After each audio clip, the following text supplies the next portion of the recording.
আসসালামু আলাইকুম ওরহমতুল্লাহ। 1 মিনিট মাদ্রাসায় আপনাকে স্বাগতম। আজ আমি আপনাদের জন্য আলোচনা করতে এসেছি এমন একটি গুরুত্বপূর্ণ বিষয় নিয়ে। আল্লাহ রব্বুল আলামিন নিজেই বলেছেন, কোনো ব্যক্তি যদি এই শাওয়াল মাসের বৃহস্পতিবারের দিনে কিংবা রাতে যে কোনো সময় কষ্ট করে 4 শব্দের একটি ছোট্ট দোয়া আল্লাহ তাআলার কাছে বেশি বেশি করার মাধ্যমে তার জীবনের সকল গুনাহের জন্য ক্ষমা প্রার্থনা করে, আল্লাহ তাআলা এই শাওয়াল মাসের বৃহস্পতিবার দিনে অত্যন্ত ফজিলতপূর্ণ আল্লাহ রব্বুল আলামিনের কাছে দোয়া পৌঁছানোর দিন, আল্লাহ তাআলা ক্ষমা করে দেওয়ার দিনে তার বান্দা যদি তার কাছে এই ছোট্ট গুনাহ মাফের দোয়াটির মাধ্যমে তার জীবনের সমস্ত গুনাহের জন্য ক্ষমা চাইতে পারে নিয়ম মেনে, তাহলে আল্লাহ তাআলা তাকে ইনশাআল্লাহ মাফ করেই দিয়ে থাকেন। আপনারা এই সুযোগটি কখনোই মিস করবেন না। যারা ভিডিওটি প্লে করে ফেলেছেন, ক্লিক করে ফেলেছেন, তারা অবশ্যই আমলটি করবেন এই উদ্দেশ্যে বা এই নিয়তে ভিডিওটিকে সম্পূর্ণ দেখতে থাকুন। আর যারা এই মুহূর্তে ভিডিওটি দেখছেন, আপনারা জানেন আমরাই প্রথম নারীদের কোনো ছবি, হারাম কোনো ছবি, বিশেষ করে যেই সমস্ত ছবিগুলো দেখলে আপনার গুনাহ হবে সেই সমস্ত ছবি ছাড়া ভিডিওগুলো দেওয়ার চেষ্টা করি এবং দিয়ে থাকি। এই বিষয়টি বা এই রকম নারীদের ছবি ছাড়া, কোনো মানুষের ছবি ছাড়া ভিডিওগুলো অসংখ্য দিনই ভাই বোন পছন্দ করেছেন। আল্লাহ তাআলা আপনাদের সকলকে এর উত্তম প্রতিদান ইনশাআল্লাহ দুনিয়াতে আখিরাতে দিবেন। যারা এরকম নতুন ভিডিওগুলো মনে করছেন যে আমরা আমাদের মোবাইলে যাতে দেখতে পাই, আমরা নতুন ভিডিওগুলো দেওয়ার সঙ্গে সঙ্গে যেন আপনি আপনার মোবাইলে পেয়ে যান, তাদের জন্য আমি যেভাবে স্ক্রিনের মধ্যে দেখাচ্ছি কষ্ট করে সেভাবে এই ভিডিওটির নিচেই দেখুন আমাদের চ্যানেলের লোগো লেখা 1 মিনিট মাদ্রাসা কালো সাদা, এবং ডান পাশে আমাদের চ্যানেলের নাম সাদা 1 মিনিট মাদ্রাসা ইংলিশে লেখা, এবং তার ডান পাশে ইংলিশে সাবস্ক্রাইব লেখা আছে কালো এবং সাদার মিশ্রণে। এই সাবস্ক্রাইব লেখাটির উপরে আমি যেভাবে আঙ্গুল দিয়ে চাপ দিলাম, আপনিও চাপ দিন। ডান পাশে একটি বেল আসবে, এই বেলটার উপরে একবার চাপ দিলে উপরে ALL আসবে, এই অলের উপর একবার চাপ দিয়ে রেখে দেবেন। এই কাজটুকু করতে পারলে ইনশাআল্লাহ আমাদের প্রত্যেকটি ভিডিও আপনার মোবাইলে পৌঁছে যাবে এবং আপনি দেখতে পাবেন এবং আমলগুলো করতে পারবেন। আল্লাহ তাআলার অশেষ মেহেরবানিতে যারা নিয়ত করেছেন আমলটি করবেন, ভিডিওটি দেখতে শুরু করুন। গ্রামগঞ্জে এখনও ঈদ পরবর্তী একটি রোজাকে 6 রোজা হিসেবে চিনে থাকেন, আর সেই রোজাটিকে বলা হয় শাওয়াল মাসের রোজা। শাওয়াল মাসের 6 রোজায় রয়েছে অনেক সওয়াব ও ফজিলত। এই রোজাগুলো পালনে বছর জুড়ে সওয়াব পাওয়ার সুযোগ রয়েছে দিনী ভাই বোনেরা, কারণ নবীজি সাল্লাল্লাহু আলাইহি সাল্লাম নিজেই বলেছেন, যদি এই রোজাগুলো রাখা হয়, কেউ যদি রমজান মাসের পরে শাওয়াল মাসের 6টি রোজা রাখতে পারে, তাহলে আল্লাহ রব্বুল আলামিন তাকে সারা বছর রোজা রাখার সওয়াব দান করবেন। সুবহানাল্লাহ, সুবহানাল্লাহ। অর্থাৎ রমজানের ফরজ রোজা পালনের পরে আপনাকে এই শাওয়াল মাসের 6টি রোজা রাখতে হবে। এটি নবীজি সাল্লাল্লাহু আলাইহি সাল্লামের সুন্নত। শাওয়ালের 6 রোজার ফজিলত বর্ণনা করে আল্লাহর রাসূল সাল্লাল্লাহু আলাইহি সাল্লাম বলেন, যারা রমজানের রোজা পালন করবে এবং শাওয়াল মাসে আরও 6টি রোজা রাখবে, তারা যেন সারা বছরই রোজা পালন করলো। সহিহ মুসলিম শরীফের সহিহ একটি হাদিস। তাই আমরা চেষ্টা করব যদি পারি তাহলে এই বৃহস্পতিবারের রোজা রেখে কিংবা এই শাওয়াল মাসের যে কোনো দিন আপনারা রোজা রেখে আল্লাহ তাআলার কাছে ক্ষমা চাওয়ার চেষ্টা করবেন। তবে চেষ্টা করবেন আপনারা আজকে বৃহস্পতিবারে যারা রোজা আছেন তারা অবশ্যই আমলটি করবেন, এবং যদি রোজা রাখতে নাও পারেন তাহলে সামনের বৃহস্পতিবারে 2 তারিখে, ইংরেজি 2 তারিখে রোজা রেখে আপনারা অবশ্যই আমলটি করার চেষ্টা করবেন। আমরা কম বেশি সকলেই জানি আল্লাহ রব্বুল আলামিন বৃহস্পতিবার দিনে বা রাতে আল্লাহ তাআলার কাছে বান্দার আমলগুলো উপস্থাপন করা হয়, অর্থাৎ বৃহস্পতিবারের রাতে পুরো সপ্তাহের যে আমল আছে সেগুলো আল্লাহ তাআলার সামনে উপস্থাপন করা হয়ে থাকে। এই জন্য বৃহস্পতিবার এমনিতেই আমাদের নবীজি সাল্লাল্লাহু আলাইহি ওয়াসাল্লাম রোজা রাখতেন।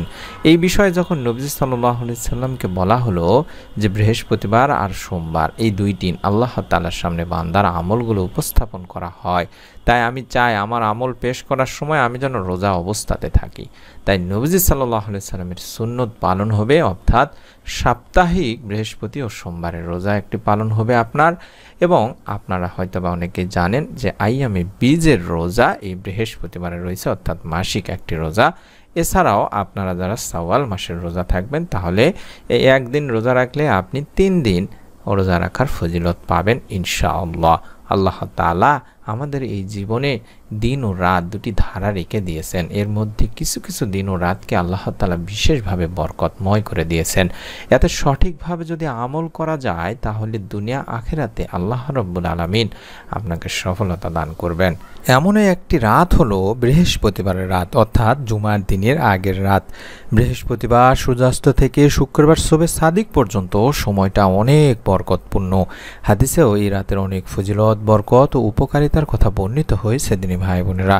বৃহস্পতিবারের রাতে যেটি বললাম যে পুরো সপ্তাহের আমল আল্লাহ রাব্বুল আলামিনের সামনে উপস্থাপন করা হয়ে থাকে, তাই বৃহস্পতিবারের রোজা রাখতেন নবীজি সাল্লাল্লাহু আলাইহি ওয়াসাল্লাম।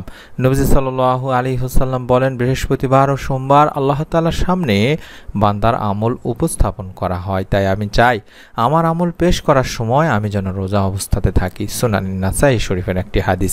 এছাড়াও বৃহস্পতিবার দিনে বা রাতে গুনাহ মাফ হয় দিনী ভাই বোনেরা। এই দিনে যদি আপনি রোজা রাখেন তাহলে এর সবচাইতে বড় ফজিলত হলো এর মাধ্যমে আল্লাহ রাব্বুল আলামিন বান্দার গুনাহ মাফ করে থাকেন। হাদিসটি আবু হুরায়রা রাদিয়াল্লাহু তাআলা আনহু থেকে বর্ণিত। তিনি বলেন, নবী সাল্লাল্লাহু আলাইহি ওয়াসাল্লাম গুরুত্বের সাথে সোমবার ও বৃহস্পতিবারের রোজা রাখতেন।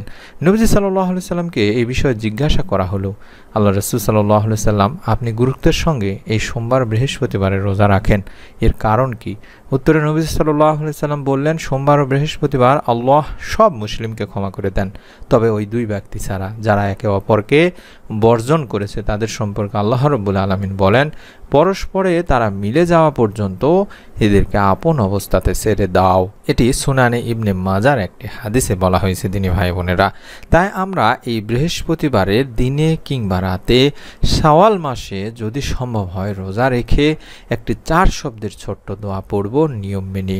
তবে আপনাকে যখনই আপনি আমলটি করবেন তখনই আপনাকে অবশ্যই আগে দরুদ পড়ে নিতে হবে। আনাস রাদিয়াল্লাহু তাআলা আনহু থেকে বর্ণিত, আল্লাহ রাসূল সাল্লাল্লাহু আলাইহি ওয়াসাল্লাম বলেছেন, জুমার দিনে ও রাতে আমার উপর বেশি বেশি দরুদ পাঠ করো। যেই ব্যক্তি আমার উপর একবার দরুদ পাঠ করে মহান রব আল্লাহ তাআলা তার উপর 10 বার রহমত বর্ষণ করেন। এটি আল বাইহাকির একটি হাদিস। এছাড়াও আনাস ইবনে মালিক রাদিয়াল্লাহু তাআলা আনহু থেকে আরও বর্ণিত আছে, তিনি বলেন, আল্লাহ রাসূল সাল্লাল্লাহু আলাইহি সাল্লাম বলেছেন, যে ব্যক্তি আমার উপর পবিত্র জুমার দিনে ও রাতে বেশি বেশি দরুদ পাঠ করবে আল্লাহ তার 100টি প্রয়োজন পূরণ করে দেবেন।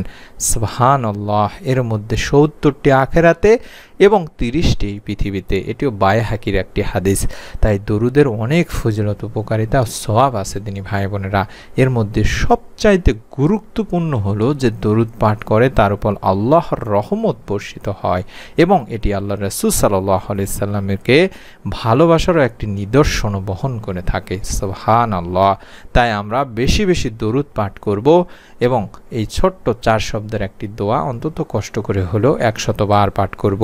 যেই দোয়া পাঠ করলে আল্লাহ রাব্বুল আলামিন তার বান্দার অর্থাৎ সেই বান্দার সমস্ত গুনাহ মাফ করে দিয়ে থাকেন। পাপী বান্দাদের আল্লাহ রাব্বুল আলামিন আশার বাণী শুনিয়েছেন। বর্ণিত হয়েছে, হে আমার বান্দারা যারা নিজেদের উপরে জুলুম করে ফেলেছো, তোমরা আল্লাহর রহমত থেকে নিরাশ হয়েও না, নিশ্চয়ই আল্লাহ সব গুনাহ মাফ করেন, কারণ তিনি ক্ষমাশীল, পরম দয়ালু। এবং হাদিসেও আল্লাহ রাসূল সাল্লাল্লাহু আলাইহি সাল্লাম বলেছেন, হযরত আবু হুরায়রা রাদিয়াল্লাহু তাআলা আনহু থেকে বর্ণিত হাদিস, আল্লাহ রাসূল সাল্লাল্লাহু আলাইহি সাল্লাম বলেন, তোমরা যদি পাপাচার করতে, এমনকি তোমাদের পাপ আকাশের সীমা পর্যন্ত পৌঁছে যেত, অতঃপর তোমরা আল্লাহ তাআলার কাছে তওবা করতে, দোয়া করতে, গুনাহ থেকে মাপ চাইতে, তাহলে আল্লাহ অবশ্যই তোমাদের তওবা বা গুনাহ মাফ করে দিবেন, তওবা কবুল করবেন। সুনানে ইবনে মাজার একটি হাদিস। তাই গুনাহ হয়ে গেলে কোনো দিকে তাকাবেন না। আপনারা যে নিয়মে আমি বলছি এই নিয়মে আমলগুলো করবেন। আল্লাহ রাব্বুল আলামিনের উপর শতভাগ বিশ্বাস নিয়ে ইনশাআল্লাহ আল্লাহ তাআলা আপনাকে মাফ করে দিবেন। প্রথমে আপনারা আগে দরুদটি পড়ে নেবেন। বৃহস্পতিবার দিনে কিংবা রাতে যখনই আমল করবেন, যদি সম্ভব হয় 2 রাকাত সালাত আদায় করে নেবেন, অর্থাৎ তাওবার নিয়তে 2 রাকাত সালাত আদায় করবেন।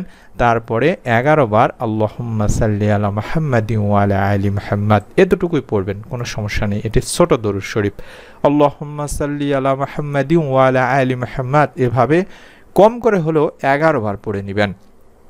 তারপরে যে দোয়াটি আমি স্ক্রিনের মধ্যে দেখাচ্ছি বাংলা আরবি উচ্চারণ সহকারে, এই দোয়াটি 100 বার পাঠ করবেন সেই বসা অবস্থাতেই। রব্বি ইন্নী যালামতু নাফসি ফাগফিরলি, রব্বি ইন্নী যালামতু নাফসি ফাগফিরলি, রব্বি ইন্নি জলামতু নাফসি ফাগফিরলি, এইভাবে 100 বার পড়বেন।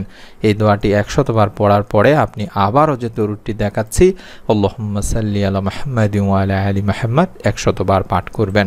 কারণ দরুদবিহীন দোয়া আল্লাহ তাআলার কাছে পৌঁছে না। দিনী ভাই বোনেরা, আমরা আমাদের চ্যানেলের যে নামগুলো দেখাচ্ছি, এই চ্যানেলের প্রত্যেকটি দিনী ভাই বোন সকলেই জানেন যে আমরা নিয়মগুলো শিখিয়ে দেই যে দরুদ না পড়লে দোয়া কবুল হয় না, কিভাবে দোয়া করলে আল্লাহ রাব্বুল আলামিন দোয়া দ্রুত কবুল করেন।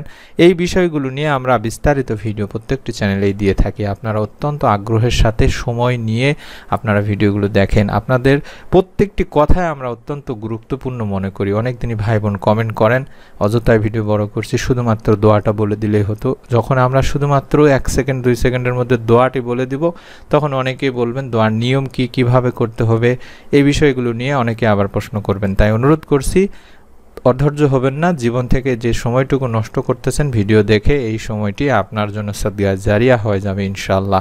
তাই শয়তানের বিরুদ্ধে গিয়ে হলেও আপনারা অবশ্যই মনোযোগ দিয়ে ভিডিওগুলো সম্পূর্ণ দেখুন। যেটি বললাম, দরুদবিহীন দোয়া আল্লাহ তাআলার কাছে পৌঁছায় না। তাই দোয়ার সময় আমরা অবশ্যই আল্লাহর প্রশংসার পাশাপাশি আল্লাহ রাসূল সাল্লাল্লাহু আলাইহি সাল্লামের প্রতি দরুদ পড়ব। হযরত আনাস রাদিয়াল্লাহু তাআলা আনহু বলেন, আল্লাহ রাসূল সাল্লাল্লাহু আলাইহি সাল্লাম বলেছেন, যতক্ষণ আল্লাহ রাসূল সাল্লাল্লাহু আলাইহি সাল্লামের উপর দরুদ পড়া হবে না, ততক্ষণ সেই দোয়া বাধাগ্রস্ত অবস্থায় থাকবে। অর্থাৎ এই দোয়া আল্লাহ পাকের কাছে পৌঁছাবে না এবং এই দোয়া কবুলও করা হবে না। তাবারানী শরীফের একটি হাদিস। এবার আশা করি বুঝতে পেরেছেন যে আমরা দোয়াটি পড়ার আগে এবং পরে কেন দরুদ পড়লাম। আপনি চাইলে এই দোয়াগুলো পড়ার পরে, দরুদ পড়ার পরে আপনারা 2 হাত তুলে দোয়া করবেন আল্লাহ তাআলার কাছে। তবে দোয়ার শুরুতে হাত তোলার সঙ্গে সঙ্গে আল্লাহর প্রশংসা হিসেবে সূরা ফাতিহা পড়ে নেবেন। নবী সাল্লাল্লাহু আলাইহি সাল্লামের প্রতি অবশ্যই দরুদ পাঠ করে দোয়া শেষ করবেন। এই নিয়মে যদি আপনি আমলটি করেন, পবিত্র শাওয়াল মাসের বৃহস্পতিবার অর্থাৎ জুমার রাতে আপনারা যদি আমলটি করতে পারেন, আল্লাহ রাব্বুল আলামিন ইনশাআল্লাহ আপনাকে মাফ করে দিবেন। আপনার মধ্যে যদি শতভাগ বিশ্বাস থাকে যে আল্লাহ রাব্বুল আলামিন আমার দোয়া শুনছেন, আমার কথা শুনছেন, আমি আল্লাহ তাআলার কাছে কান্নাকাটি করছি, দোয়া করছি, নিয়ম মেনে আমল করতেছি, আল্লাহ তাআলা আমাকে মাফ করে দেবেনই দেবেন, এইরকম বিশ্বাস নিয়ে যদি আমলটি করেন, আল্লাহ তাআলা ইনশাআল্লাহ আপনাকে মাফ করে দিবেন, আপনার ইহকাল পরকাল সফলতা দিবেন। তাই অনুরোধ করছি যারা আমলটি করবেন তারা একটি নিয়ত করুন, তো আপনার নিয়তের ওসিলায় যাতে আল্লাহ রাব্বুল আলামিন ফয়সালা করেন আপনাকে গুনাহ মাফ করে দেওয়ার। প্রত্যেকে ভিডিওটিতে একটি করে লাইক দিয়ে কমেন্ট সেকশন অন্তত আমিন লিখে সাক্ষী রাখুন, নিয়ত করে ফেলুন। আমরা এই প্রথম নারীদের ছবি, হারাম কোনো ছবি, যে সমস্ত ছবি দিয়ে আমরা ভিডিও তৈরি করলে আপনাদের গুনাহ হতো, চোখের গুনাহ হতো, এবং অবশ্যই আমরা সেই সমস্ত ভিডিও ছাড়া আপনাদের সামনে যেভাবে ভিডিওগুলো দিচ্ছি সেভাবে ভিডিওগুলো যদি পেতে চান আপনাদের মোবাইলে, তাহলে আমি স্ক্রিনের মধ্যে যেভাবে দেখাচ্ছি ঠিক সেভাবে ভিডিওটির নিচেই তাকালেই দেখতে পাবেন আমাদের চ্যানেলের নাম 1 মিনিট মাদ্রাসা, এবং ডান পাশে সাবস্ক্রাইব লেখা ইংলিশে সাদা কালোর মিশ্রণে। এই সাবস্ক্রাইব লেখাটির উপর আঙ্গুল দিয়ে আমি যেভাবে চাপ দিলাম আপনারা চাপ দিন। ডান পাশে অবশ্যই একটা বেল আসবে, এই বেলে উপরে চাপ দিয়ে উপরে AAA লেখার উপর একবার চাপ দিয়ে রেখে দিবেন। ইনশাআল্লাহ আমাদের প্রত্যেকটি ভিডিও আপনার মোবাইলে থাকা ইউটিউব অ্যাপেই আপনি দেখতে পাবেন। সকলে ভালো থাকুন, সুস্থ থাকুন। মহান রব আল্লাহ তাআলা আমাদের সকলকে আমাদের নিয়তের ওসিলায় এবং কোরআনুল কারীম থেকে নেওয়া তাওবার এই ছোট্ট দোয়াটির ওসিলায় আমাদের জীবনের সমস্ত গুনাহ মাফ করে দিন। আমিন। আসসালামু আলাইকুম ওয়া রাহমাতুল্লাহ।